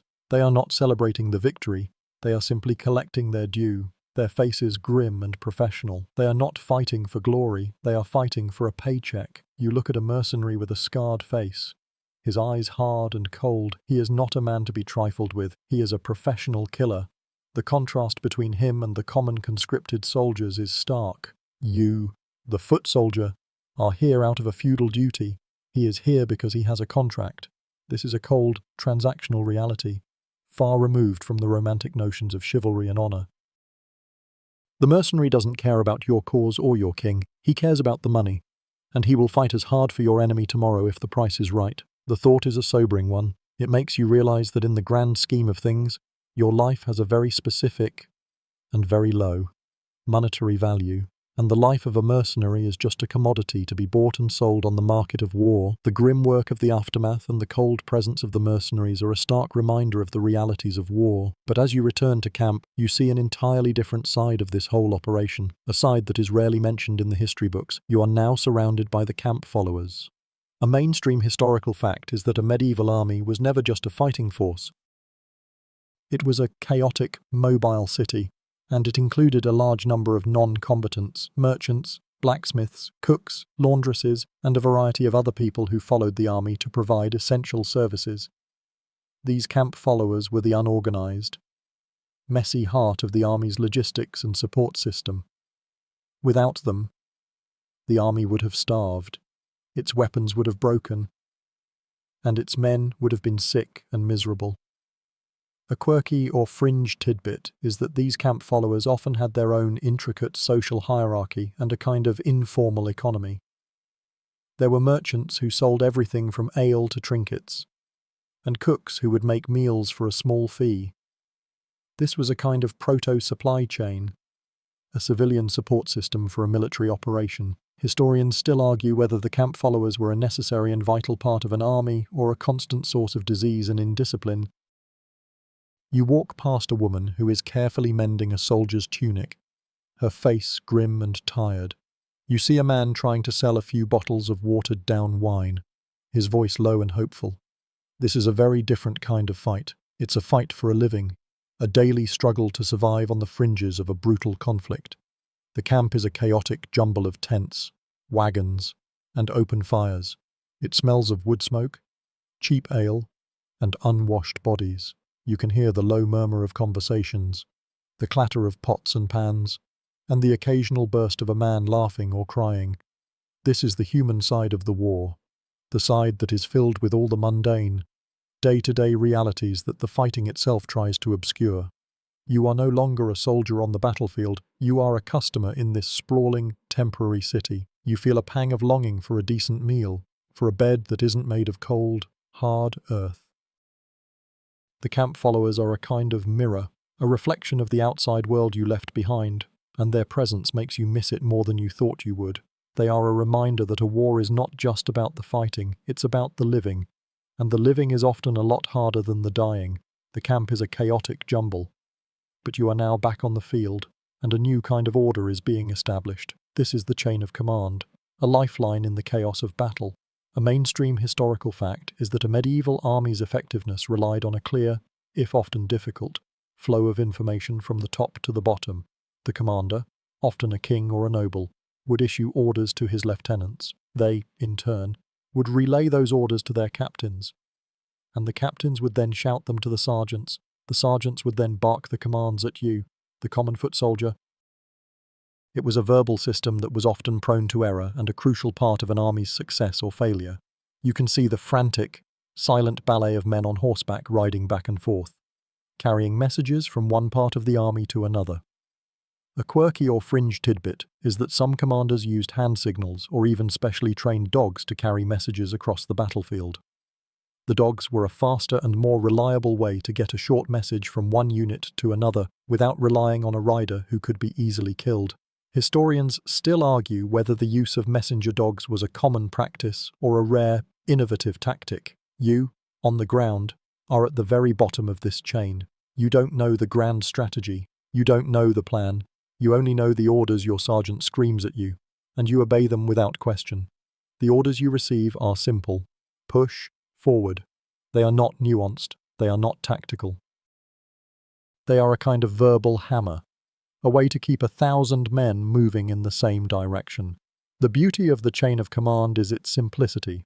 The terror is its fragility. If a single link in the chain breaks, if a captain is killed and his men have no one to follow, the entire unit can fall into chaos. You watch as a group of men suddenly stops fighting and looks around, lost and confused. You realize their captain has fallen. It's a sobering sight. It reminds you that you are a part of a complex, living machine. You're not just a man with a spear, you're a part of a command structure that is a lot bigger than you are. You just hope your commander knows what he is doing, and you just hope the orders keep coming. The battle rages on, and you are a small, anonymous part of a massive conflict. This is the reality of the common soldier's life. A mainstream historical fact is that the vast majority of men who fought in a medieval battle were not professional soldiers. They were conscripted peasants, pressed into service by their lord for a few weeks or months. They were poorly trained, poorly equipped, and poorly paid. If they were paid at all, their lives were brutal, short, and often ended with no one to mourn them. They were the anonymous backbone of the army, the men who did the dying while the nobles did the fighting. You are one of them. A quirky or fringe tidbit is that many of these conscripts were so unaccustomed to military life that they would try to bring their farm animals with them to battle. This led to a very messy and chaotic march, with pigs, goats, and chickens often getting in the way. Historians still argue whether this was a common occurrence or a comical exaggeration from the chroniclers. You can just imagine a pig getting tangled up in your spear and ruining your aim at a crucial moment. The common soldier's life was a brutal one. It was a life of long marches, of poor food, of sleeping in the mud and the rain, and of facing a terrifying, violent death with no promise of reward or glory. You are fighting not for a noble cause, but for the simple hope that you will live to see your farm again. You look at the man next to you. He is a farmer from a nearby village. He has a wife and 2 small children. You can see the fear in his eyes. A fear that is a lot more real and a lot more human than the grand, abstract fear of death. He is not a hero. He is just a man trying to survive. This is the truth of the common soldier's life, a truth that is often lost in the grand narratives of history. You are not a figure in a song or a story. You are a living, breathing human being with a family and a life, and you are terrified. The thought is a sobering one. It makes the entire affair feel a lot more personal and a lot more sad. The fighting is a slow, methodical grind, but your spirit is being lifted by something other than the push of your comrades. It's the presence of a priest. A mainstream historical fact is that religion played a huge role in medieval warfare. Priests and monks were often a part of the army, offering prayers, hearing confessions, and giving last rites to the dying. They were a crucial source of psychological comfort and motivation. A soldier who believed he was fighting for God, and who believed he had a place in heaven, was a soldier who was willing to die. The priests were a spiritual backbone of the army, a way to make sense of the senseless violence and brutality. A quirky or fringe tidbit is that some priests would carry special relics or holy objects onto the battlefield, believing that they would provide divine protection to the army. These relics, often a bone from a saint or a piece of the true cross, were a powerful symbol of faith and a source of hope in a hopeless situation. Historians still argue whether the priest's presence on the battlefield was a genuine source of spiritual strength or a cynical tool of manipulation used by the commanders to keep their men fighting. You see a priest now, a quiet figure in the chaos, walking among the men, offering a few whispered words of encouragement or a quick blessing. He is a source of calm in the storm. You find yourself saying a quiet prayer, a simple, heartfelt plea for survival. You are not a man of great faith, but here, on this battlefield, with death all around you, you find yourself believing in something bigger than yourself. The priest's presence is a comfort, a reminder that your life has a spiritual value beyond the cold, hard economics of war. It gives you a reason to fight, a reason to endure. The thought is a powerful one. It makes the whole affair feel a lot more meaningful and a lot less terrifying. You are not just a man with a spear, you are a man with a soul, and that, in this brutal world, is a powerful weapon. The battle grinds on, but the weather, a force more powerful than any army, is about to make its presence known. A mainstream historical fact is that weather was a major factor in medieval warfare. A sudden rainstorm could turn the battlefield into a muddy bog, making it impossible for cavalry to charge and for infantry to keep their footing. A sudden heat wave could lead to heat stroke and dehydration. A sudden cold snap could cause hypothermia and frostbite. An army was only as strong as its ability to withstand the elements. You feel the first few drops of rain now. A cold, chilling presence on your face. A quirky or fringe tidbit is that some commanders would consult with astrologers or wise men before a battle, asking for a reading on the best day to fight based on the position of the stars and the expected weather. This was not just superstition, it was a desperate attempt to get any kind of edge in a world where so much was left to chance. Historians still argue whether this was a common practice among commanders or a last resort for those who felt they were losing control. The rain is now a steady downpour, and the ground is quickly turning into a slippery, viscous mess. You can feel your boots sinking into the mud, and your footing is becoming more and more precarious. The sound of the rain is a new, disorienting presence, a quiet drumbeat that is drowning out the sounds of the battle. The rain is a neutral party, a silent observer that is now a major player. The enemy is struggling just as much as you are. You can see a few men fall and disappear into the mud. The rain is turning the battlefield into a grave. You just hope you don't become one of them. The weather is a reminder that you are not in control, that you are a small, insignificant part of a much bigger, much more chaotic world. The rain is a leveler, a force that cares nothing for your cause or your honor. All it cares about is making you miserable. You just hope it stops before you drown in the mud. The rain is a cold, miserable reality. But something far more insidious is lurking in the army. It's disease. A mainstream historical fact is that in medieval campaigns, More soldiers died from disease and sickness than from battle wounds. Poor hygiene, contaminated water, and a lack of proper sanitation made the camps a breeding ground for a host of diseases. From dysentery and typhus to the common cold, an army was not just a fighting force, it was a mobile vector for pestilence. The constant marching and a close proximity of men, animals, and filth was a recipe for disaster. A quirky or fringe tidbit is that some armies would bring along disease doctors, who were not trained in medicine but were expert in the use of herbs and folk remedies. They would often advise the commanders on where to set up camp to avoid contaminated water and bad air. Historians still argue whether these doctors were a genuine help or a dangerous distraction from the real problems of sanitation. You can see the effects of sickness now. Men are coughing, their faces pale and drawn. You hear a comrade groan in the middle of the night, racked with a fever. This is the silent killer, the enemy that is a lot more effective and a lot more terrifying than a sword or a spear. You realize that a battle is not just a fight against the enemy in front of you, it's a fight against the invisible enemy all around you. You are constantly on guard, not just against a stray arrow, but against a glass of bad water or a fever that could take you out of the fight without a single blow being struck. The fear of sickness is a constant, nagging presence, a low-grade anxiety that is always with you. The rain is still falling, turning the camp into a soupy mess, and you know that the conditions are perfect for an outbreak. You just hope that you are strong enough to fight off the sickness, because if you don't, you will die not with a sword in your hand, but with a fever in your bed. This is the unromantic, and far more terrifying, side of war. The rain and sickness are a constant worry, but the presence of your king, a figure of authority and power, is a powerful motivator. A mainstream historical fact is that a monarch's presence on the battlefield was a huge risk, but also a powerful psychological boon. A king who fought alongside his men could inspire them to acts of incredible bravery and loyalty. He was a rallying point, a symbol of the entire nation's will to fight, but his death on the battlefield could mean the end of the dynasty and the collapse of the army. It was a high-stakes gamble, a testament to the king's bravery or his hubris. You catch a glimpse of him now, his armor shining, his banner held high, a beacon of hope in a sea of chaos. A quirky or fringe tidbit is that some kings would have a royal double, a man who looked like the king and would dress in the same armor. His job was to draw the attention of the enemy's archers and assassins, acting as a decoy to keep the real king safe. Historians still argue whether the use of a royal double was a common practice or a myth, but you have to admit, it's a clever way to stay alive. You look at your king now, and you wonder if he is the real one or a double. You can't tell, and it doesn't really matter. His presence, real or not, is a powerful symbol of your cause.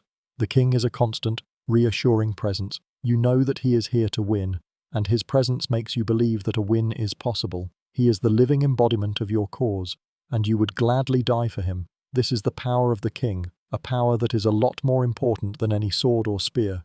You just hope that his presence doesn't get him killed, because if he falls, the battle is lost, and so is your home.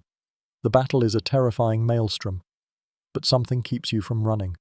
Something keeps you fighting. It's courage. A mainstream historical fact is that courage on the battlefield was not a single, heroic act, but a complex mix of fear, duty, and sheer, bloody-minded determination. A man was not a hero because he was not afraid.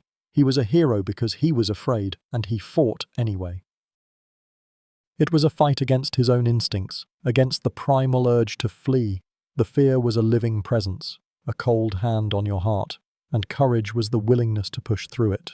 A quirky or fringe tidbit is that some soldiers would deliberately use an enemy's fear against them. They would use a particularly terrifying battle cry or a wild, manic laugh to unnerve their opponents and break their will to fight. It was a kind of psychological jujitsu, using the enemy's own fear against them. Historians still argue whether this was a common tactic or just an act of a few wild and unhinged men. You hear a man screaming now, a primal, guttural roar that is not a war cry but a release of fear and anger. It's a terrifying and inspiring sound at the same time. You realize that courage is not an absence of fear, it's a response to it. You are afraid, and that's okay. The man next to you is afraid, and that's okay too. Your shared fear is a kind of bond, a silent, unspoken acknowledgement of the horror of this moment. This is the psychology of courage, a complex and powerful force that keeps you fighting when all your instincts tell you to run. You push forward, your spear held high, your mind clear, and you realize that you are not just a man fighting, you are a man overcoming his fear, and that is a true act of bravery. The battle is a chaotic, disorienting mess, but something brings a sense of order to the field. It's heraldry. A mainstream historical fact is that heraldry, the art of creating and displaying coats of arms, was more than just a fancy decoration. It was a system of identification, a way to know who was who on the chaotic battlefield.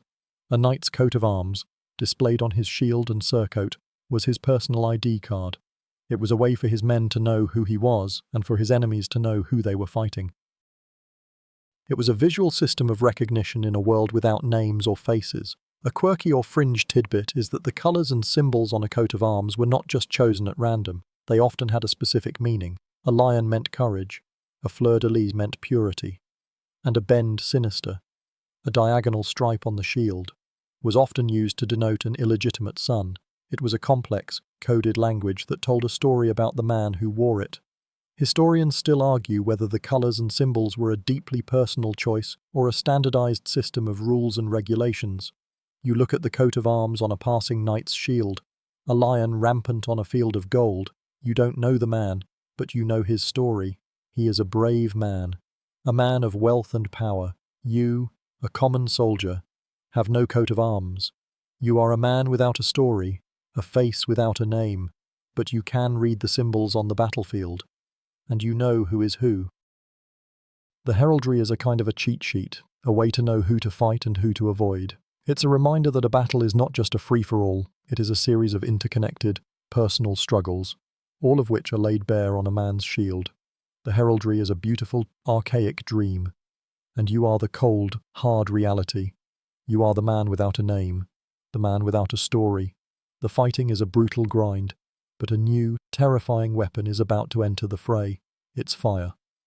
A mainstream historical fact is that fire was used in medieval warfare not just to burn down buildings, but as a weapon of terror, flaming arrows, siege engines that hurled pots of Greek fire, and even men with torches could be used to sow chaos and fear among the enemy.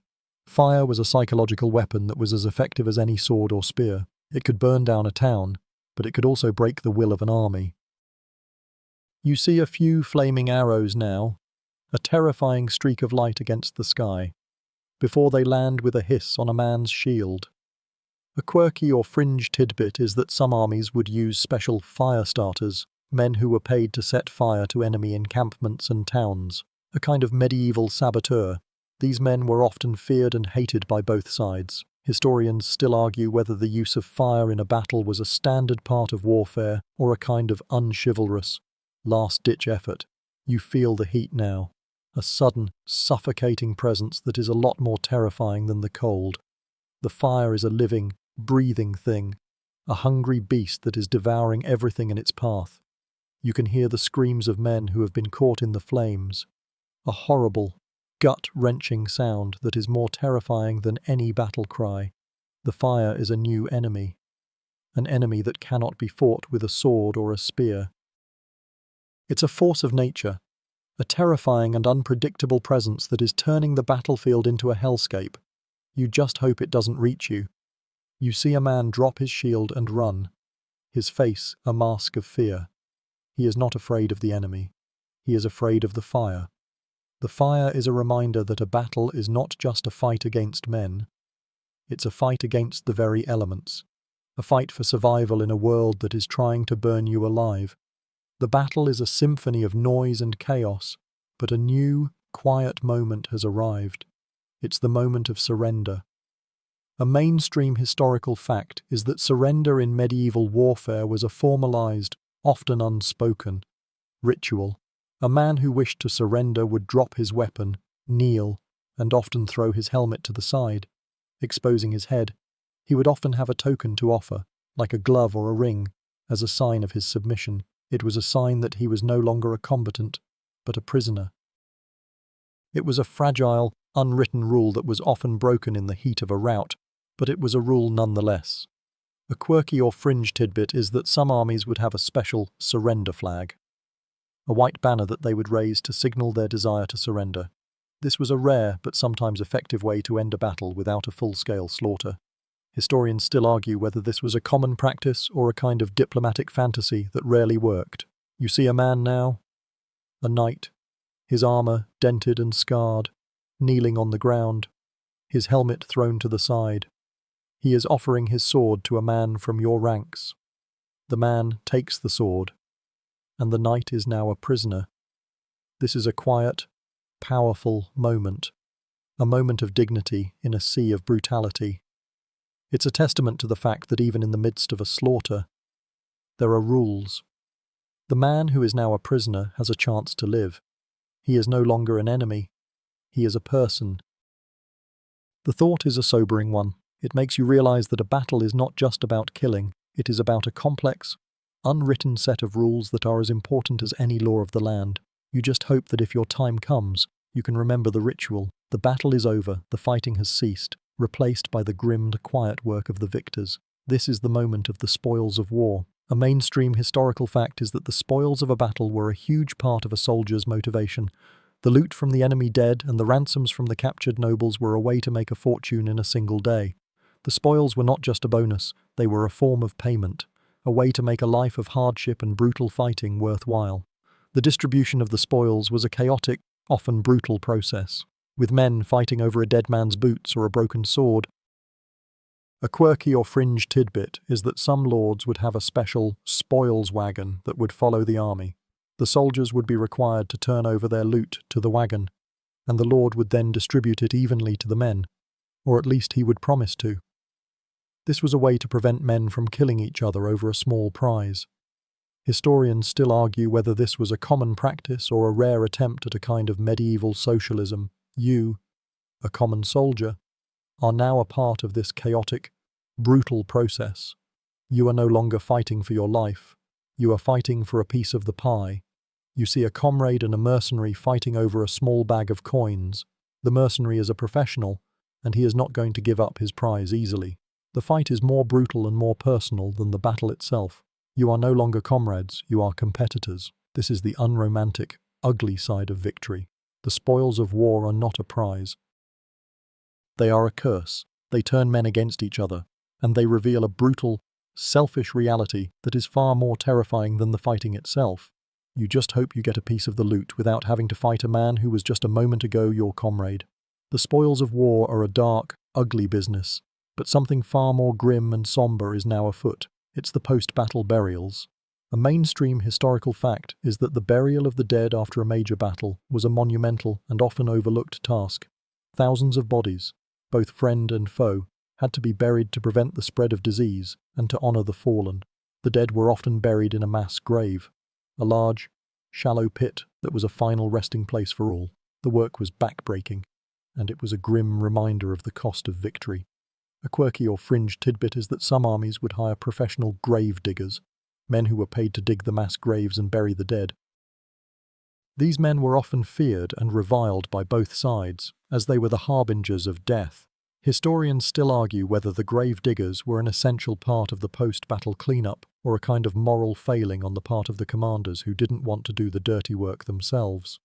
You are now a part of this grim, solemn task. You are digging a hole, and you are no longer a soldier. You are a grave digger. The work is slow and agonizing. You can smell the rot and the decay, a sickly sweet odor that will haunt your nightmares. You are no longer a man of war.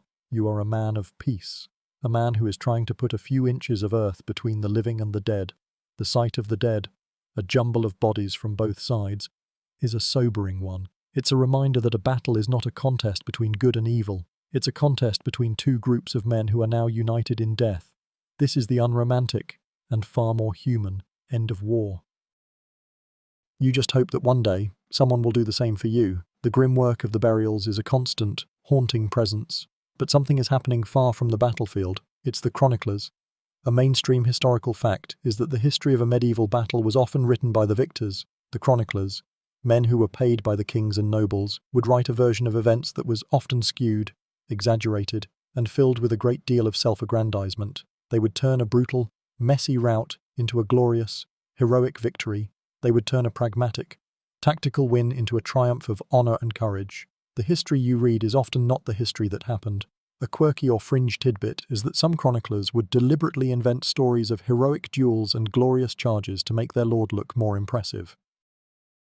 These stories, a kind of medieval public relations, were a way to build a lord's reputation and secure his place in history.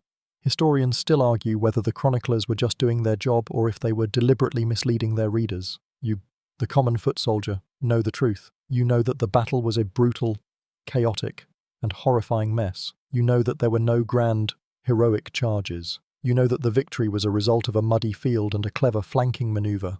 But you also know that your truth will not be the one that is written down. The history will be written by the men in the castles, the men who were far from the mud and the blood. Your story, the story of a man who was fighting for his life, will be lost in the grand narrative of a king's glorious victory. The thought is a sobering one. It makes you realize that the history of a war is not about the men who fought it. It's about the men who wrote about it. You are a living witness to a history that will never be told. The chronicle will be written, and the truth will be lost, but the battle is over, and its consequences are just beginning to be felt. A mainstream historical fact is that a single medieval battle could reshape the map of Europe. The outcome of a battle could lead to the fall of a dynasty, the rise of a new king, or the redrawing of borders. A single, bloody day on a field could decide the fate of nations for centuries to come.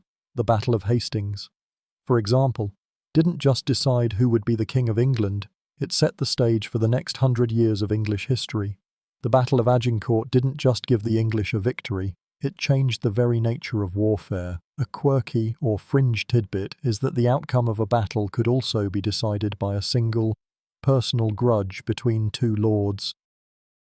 A lord who hated his rival could refuse to send his troops to help him, leading to a loss that would change the course of history. Historians still argue whether these personal grudges were a major factor in warfare or just a small, insignificant part of a much bigger strategic picture. You, the foot soldier, are not a player in this grand game. You are a pawn. You are a small, anonymous piece of a much bigger puzzle. The battle you just fought will be a footnote in a history book, but its consequences will be felt by your children, and their children, and their children. You are a small part of a much bigger story, a story that is being written right now, a story that is far more important than a single life. The thought is a powerful one. It gives a sense of meaning to the horror you have just endured. The battle was not just about you, it was about the fate of a nation, the fate of a kingdom. You are a small part of a much bigger legacy, a legacy that will be felt for generations to come. The consequences of the battle are just beginning to be felt, but you are also a part of its legacy. A mainstream historical fact is that medieval battles shaped our modern world in ways we don't even realize. The lessons learned on the battlefield, the development of new weapons and new tactics, and the political consequences of the victories and defeats all contributed to the world we live in today. The feudal system, which was the backbone of medieval society, was slowly dismantled by the rise of professional armies and the power of the king. The battle you just fought was a part of that process. A quirky or fringe tidbit is that the very language we use today is filled with words that have a medieval military origin. Words like flank, vanguard, rear guard, and lieutenant are all relics of a forgotten time. They are a kind of linguistic fossil, a testament to a world that was defined by warfare. Historians still argue whether the language of war is a reflection of the brutality of the past or a living reminder of the heroic deeds that shaped our world. You are a living, breathing part of that history. You are a link in a chain, a small part of a much bigger story that is still being told. The battles and the sieges, the glory and the horror, the chivalry and the brutality, it all contributed to the world we live in today. You are a part of that legacy, a man who was there, a man who saw it all. The battle is over, but its lessons and its consequences will live on. You are a witness to a part of history that will never be forgotten. The history is written, the legacy is secure, and you are finally home. You are a man who survived, but as you sit by the fire, you realize that something is missing. It's the memory of the fallen. A mainstream historical fact is that the vast majority of the men who died in a medieval battle were anonymous. They were not knights with a coat of arms or kings with a legacy. They were just men with a name, a family, and a life that was snuffed out on a muddy field. Their names were not recorded, their stories were not told, they were just a number, a statistic in a history book. Their sacrifice was just a part of a larger story that did not have a place for their individual memory. A quirky or fringe tidbit is that some villages would create a roll of honor for the men who had died in a battle. This was a piece of parchment that was hung in a church or a town hall, with the names of the fallen written on it. This was a small, personal act of remembrance, a way to keep the memory of the fallen alive. Historians still argue whether these rolls were a common practice or a rare act of kindness. You, a man who survived, feel a sense of survivor's guilt. You are alive. They are not. Their memory is fading, a ghost that is slowly disappearing into the mists of time. You just hope that you can remember them, that you can tell their story, even if no one else will. The battle is over. The fighting has ceased. The glory is gone. All that is left is the quiet, haunting memory of the men who fell. You sit by the fire, your eyes closed, and you remember their faces, their names, their stories. You are a keeper of the lost memories, a witness to a part of history that is slowly disappearing. The memory of the fallen is not a burden. It is a sacred trust. It is a reminder that a battle is not just a fight, it is a sacrifice. Now, as the fire dies down, and the silence of the night surrounds you, you can finally feel your mind begin to quiet. The sounds of battle, the cries of men, the clatter of steel, they are all fading, like echoes on a distant wind. The history is written, the legacy is set, and the memory of the fallen is now a part of you. The darkness is a comforting blanket, and the quiet is a gentle friend. You can feel your body relaxing, your muscles letting go of the tension of the day. The journey is over, and you are home. You are safe. The only thing left to do is to close your eyes, take a deep breath, and let the long, quiet darkness of the night envelop you. Let the sleep come. Let the dreams be sweet. End of script. Sweet dreams.